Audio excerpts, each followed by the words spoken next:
TRex22 asks, what is your most favorite scene of Raiders of the Lost Ark and why?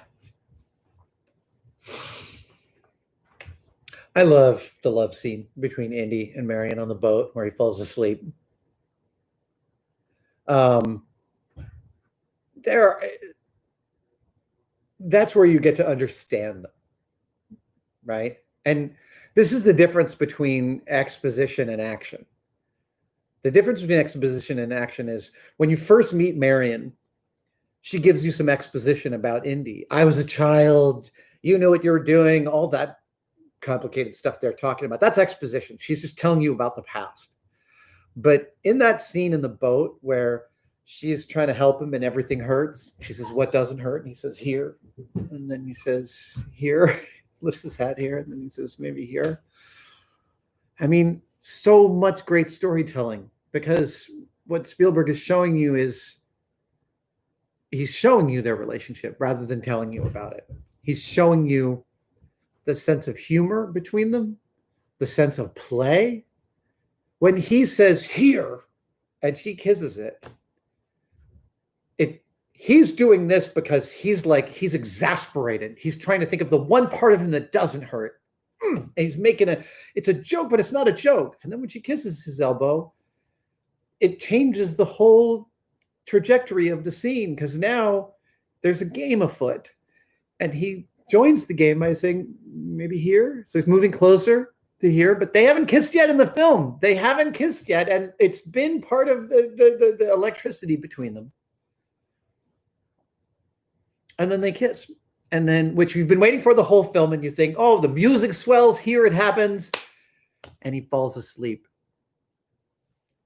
It's not a happily ever after moment, but it is a moment where you see these two great people. And, you know, Adventure Has a New Name is a great tagline for the Raiders films, because as Raymond Chandler said about his hero of his novels, the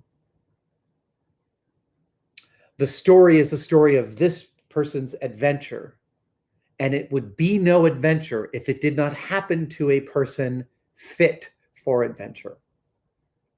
So at this point in the movie, we have understood exactly the ways in which Indy and Marion are both fit for adventure. They are our avatars for adventure. They are ready to go. They are fearless yet fearful, right? Like they fear the right things, like heights and people with guns and swords. They run from those things. They're not fearless, but they are intrepid.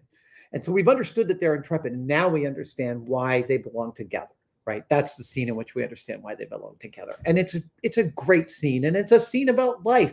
And there's one of the great things about Spielberg that isn't talked about so much these days is how well he directed family scenes back in, but back in the early days, the scenes with Dee Wallace and her kid in Close Encounters, and the scenes with Terry Garr and Richard Dreyfuss and their kids also in Close Encounters.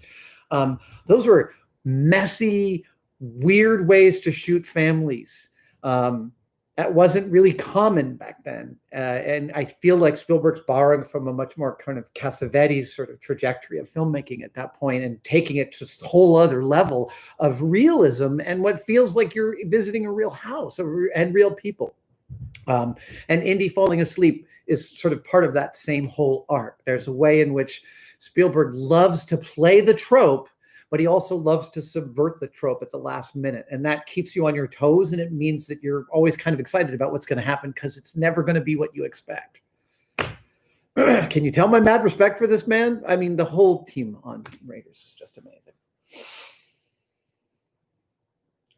Chad Klumpp asks, have you ever gone into your cave or the loft with a staff of raw and put it in the sunlight to recreate that scene? I have a photo on my phone, because I get the sun goes into my bedroom in the mornings. We have curtains up, but the sun gets into my bedroom early in the morning and moves this little like strip of sunlight across my wall between like 7:30 and 8:30 in the morning. And I definitely, my two favorite Staff of Ra headpieces are sitting next to my desk at home in my house. And just about 2 months ago, I grabbed one when I saw that little dot of sunlight, and I held it up to the dot of sunlight. And here's the thing: when you hold that Staff of Ra with the correct crystal in it up to a beam of sunlight, what it does is it creates 6 dots of light. I have a picture. I will post it after this live stream so you can see it. I actually sent that picture to my friend Sarah Parkick, the space archaeologist, of me like looking at it and this pattern, and I said, "Still can't find Tanis," and she wrote back, "That's okay. I found it for you." So yes, I have totally done that. I have not made the staff, which is crazy because I have 2 whole sets of the top and bottom pieces of the staff, which is, by the way, how did Indy get those? They didn't come in the, I don't know, where did those show up from? I don't know. That's a plot hole. Who cares? But I have 2 whole sets of those, and I've never made my own staff. The trick is to figure out what I want it to be made of, like what kind of wood Indy would have access to, and then spoke shave it and make the staff the correct height. But it also turns out that when you want to do research on exactly how many XYZ the staff is high, it's still a moving target even today.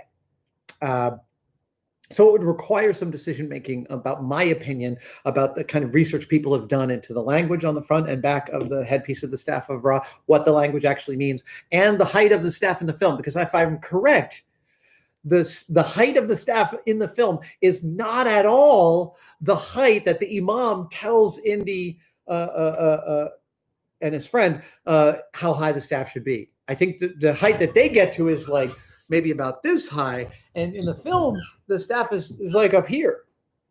Another plot hole. Again, who cares? I think I'd probably make it exactly the height of the one Harrison Ford is holding in the film. We are close to the same height. We have exactly the same head diameter, I happen to know. So he could wear this. I am so sure he does not want to. In fact, the one time I met him, I did meet Harrison Ford once, and I met him and I was wearing this hat. I was at the TED conference wearing it, and we spoke for a minute. And the moment he was done talking, I just took this off and I put it behind me like that. It's fine. And I tossed it behind me without breaking eye contact because I know that he doesn't doesn't love that stuff. And I tossed it behind me and he went, "Thanks." It felt like we had a moment. Warship Models Underway. That's a great name. Warship Models Underway asks, Adam, one of the things I enjoy about the Raiders series is the great vehicles, airplanes, tanks, submarines. Which is your favorite? Another wonderful question. I love the passenger airplane Indy gets in. And I think that scene of the passenger airplane is shot down in Oakland back in the 70s. I love that airplane. I love the line that follows that airplane as it goes to Ravenwood's bar. Vehicles. I like that vehicle. Airplanes, tanks, submarines. The tank in the third Raiders film, I know it's an amazing achievement from a technical perspective. It just doesn't, again, the stakes for the second 2 films just didn't grab me. That's all. That's the reason I love the first one so much more. Apparently there's a 4th one. I don't know about it. Airplanes, tanks, submarines. So many years ago, when Mythbusters went to Alaska the first time, we flew in a absolutely pristine late 1950s de Havilland Otter, which is a sort of mind-blowingly lovely plane. And the pilot of that told us that this was like his grocery cart because he lived in a part of Alaska where he used it every day to like go to the corner store. Like that's how far away the corner store was. You had to fly a plane to it.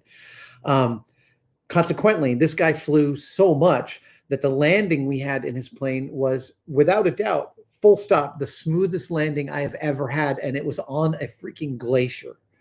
And I don't think that the passenger plane Indy is in Raiders is a de Havilland. I don't think that's the case. Someone will know and will tell me. But they speak to each other, right? My time as a passenger with my whole Mythbusters crew in that de Havilland Otter, which I think was like an 8 or 10 seater, and the passenger plane that Indy's in, like when I sat in the de Havilland, I was like, oh my God, it's like I'm Indy. I kind of wished I had brought the hat. Yeah, it's going to be that plane. Um,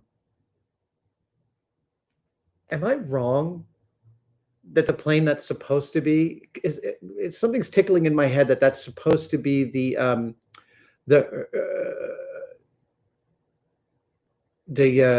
Hearst's not Hearst, is it Hearst? Uh, the Flying Wing. I'm getting my historical airplanes mixed up, and I'm not going to waste your time trying to figure it out. So I'm going to wrap up this live stream by saying thank you so much. And if you have not, if you have early voted already in the state, city, county where you are, thank you. As from one citizen to another, thank you for doing your civic duty. If you somehow think that your vote doesn't matter, I'm here to tell you that it has never mattered more. It has never mattered more, and I want you to vote. I please vote. I can't wait to vote. I'm going to vote in person here in San Francisco on election day because that's important to me. I want to raise my arm in solidarity with all my fellow citizens to choose the America that we want to live in. And thank you guys for joining me on this live stream. We're going to get to going and doing these again because I love doing them and I love the interaction with you guys. So thank you. Stay safe, wear your masks, take good care of each other, and make cool things. I will see you guys next time.